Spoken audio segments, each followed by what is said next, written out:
नमस्कार आपण को स्वागत केयर ओडिशा यूट्यूब चैनल को जोठु पाइबा आपण औषध विषय रे संपूर्ण जानकारी। आजिर विषय वीडियो रे पैरासिटामोल टैबलेट विषय रे जानिबे जहाँ की बहुत सामान्य औषध अटे। एही टैबलेट विषय रे प्राय समस्ते जानि थांती।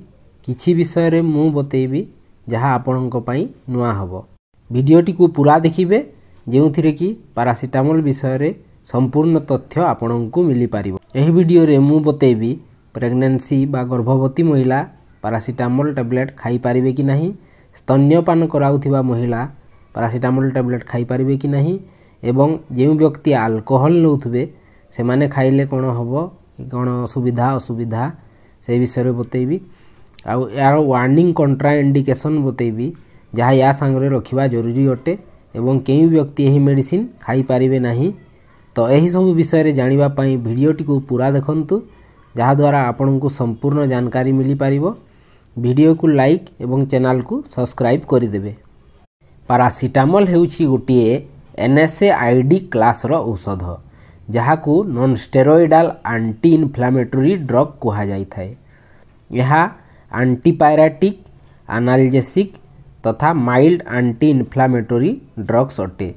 पैरासिटामोल को एसिटापिनोफेन मध्य कहा जाए। आपण एथिरे बिल्कुल भी कन्फ्यूजन हेबेनी, यह गोटे औषधर अलग अलग नाम होई थाए। पैरासिटामोल आपण को मार्केट रे टैबलेट, सिरप, ड्रप, इंजेक्शन यही सब रूप रे देखिबा को मिली थाए, किंतु एही वीडियो रे आमे केवल टैबलेट विषय रे जानिबा। पैरासिटामोल टैबलेट रो जदि स्ट्रेंथ विषय रे कहिबा सेटा आसे 125 मिलीग्राम, 250 मिलीग्राम, 500 मिलीग्राम, 650 मिलीग्राम एवं 1000 मिलीग्राम।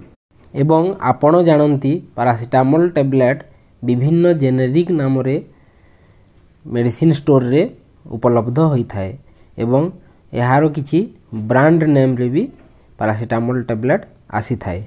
मु कहिबी किछि पॉपुलर ब्रांडेड पैरासिटामोल मेडिसिन रो ना जोटा कि Calpol medicine, Crocin advance, Paracip, Dolo, Paracep, पी यही नाम रे सबू आसी थाए। अलग अलग कंपनी रो सबू एटा ब्रांड मेडिसिन माने एटा सबू पॉपुलर ब्रांड अछि जोटा कि इजीली आपन को कोनोसी भी मेडिकल स्टोर रे मिली पारिबो। अलग ब्रांड रो भी मिली पारिबो। बहुत कंपनी रो बहुत ब्रांड रो पैरासिटामोल मेडिसिन आसी थाए। अलग अलग ना रे ब्रांड चेंज होई थाए, तार ना चेंज होई थाए, किंतु सेटा सब पैरासिटामोल ही थाए। कोथिरे पैरासिटामोल लिखा थिबो, कोथिरे एसिटामिनोफेन लिखा थिबो, सेटा सेम पैरासिटामोल ही होई थाए। अलग ब्रांड रो जे कोनोसी ब्रांड रो हेले भी सब्स्टिट्यूट करिकी मेडिसिन दिया जाई पारिबो एवं पेशेंट खाई पारिबे। यार यूज विषय जदि जानिबा, जेमिति कि वीडियो रो स्टार्टिंग रे कहिथिली, antipyretic, analgesic, anti inflammatory medicine जोटा पैरासिटामोल जहाँ कि मुख्यतः ज्वर को रोकिबा पई दिया जाई थाए। जदि कोनोसी व्यक्ति जहाँ को ज्वर होउथिबो, ज्वर हैला बोली जानिबा केमिति, थर्मोमीटर रे 37 डिग्री सेंटीग्रेड रु बेसी एवं फारेनहाइट हिसाब रे 98.5 फारेनहाइट्स रु जदि बेसी तापमात्रा शरीर रो रुहे तेबे आमे तांको ज्वर श्रेणी रे नै थाउ एवं तांको बॉडी रो टेम्परेचर कम हेबा पई आमे सेथिरे पैरासिटामोल टैबलेट देई थाउ। पैरासिटामोल टैबलेट को एनाल्जेसिक रूप रे भी दिया जाए। जदि कोनोसी जगह रे माड़ो बाजी थिबो, क्षत हेइथिबो, मुंड व्यथा हेउथिबो, देह व्यथा हेउथिबो एवं कोनोसी प्रकार शरीर रे माइनर इंजुरी हेइथिबो तो एही टैबलेट को लो डोज हिसाब रे दिया जाए। पैरासिटामोल टैबलेट को आमे जदि लो डोज रे देबा तो सेटा एंटी इन्फ्लेमेटरी रे काम करि थाए।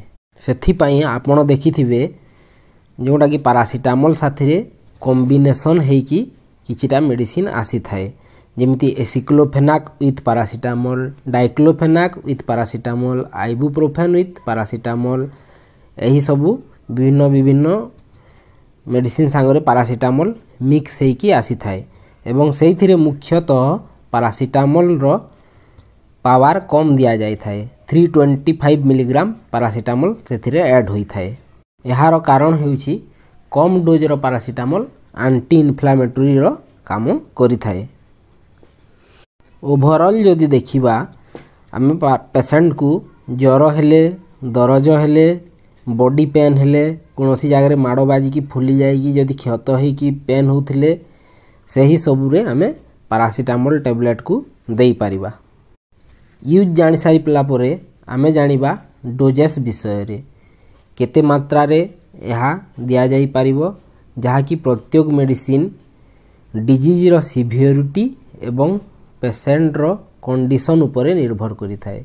किंतु साधारणतः एडल्ट माने बड़ लोकन को 500 मिलीग्राम एवं 650 मिलीग्राम रो पैरासिटामोल 6 घंटा रे थरे थरे दिन रे 4 थर दिया जाई परिबो एवं दिन को 4 थर खाई पारिबे। एही मेडिसिन को खाद्य खाई कि नेबे कारण यह NSAID क्लास रो मेडिसिन जहाँ कि आपण को गैस्ट्रिक हेबार चांस थाए सेति पई एटा खाद्य खाई कि नेले ठीक है थाए। एवं एही टैबलेट सांगरे डॉक्टर पेशेंट को पेंटोप्राजोल राबिप्राजोल इसोमेप्राजोल रानिटिडिन एही सब टैबलेट सांगरे दे थांती जेउथिरे गैस्ट्रिक इरिटेशन होई न थाए।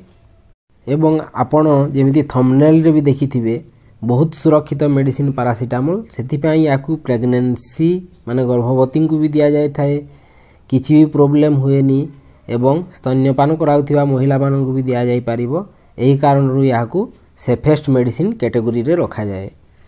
एबे जानिबा साइड इफेक्ट विषय रे पैरासिटामोल तो होइछि बहुत सुरक्षित औषध हेले भी अधिक मात्रा रे व्यवहार एवं निज इच्छा रे आउ दरकार न थाई व्यवहार कले यह शरीर को क्षति भी करि थाए।